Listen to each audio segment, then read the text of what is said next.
Bax mənim gözəl qardaşım. Hansına baxsan bax. Bax. Karıştılar hamısı. Bax qardaşım, bax. Hamısı 4 aylıq, 5 aylıq, hamısı danaçalardır. Yəni bunların südə zada ehtiyacı yoxdur. Bax. Bax mənim qardaşım, bax. Hamısına baxsan bax.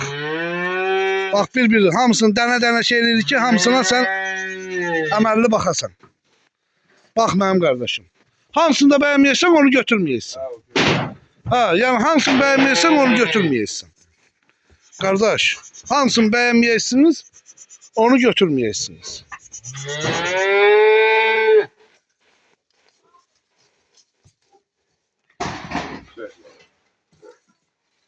Hansını bəyənməyəsən, onu götürməyəsiniz.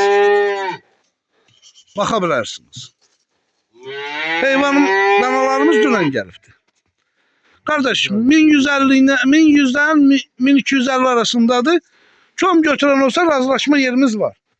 Yəni yol pulu var ki, bizdik.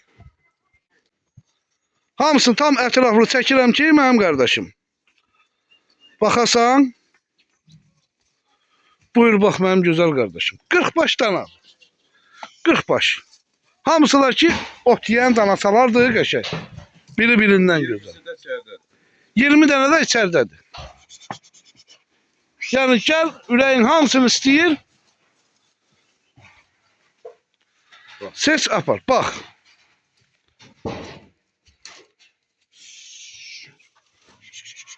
Buyurub baxa bilərsən. 1100-dən 1250 arasındadır.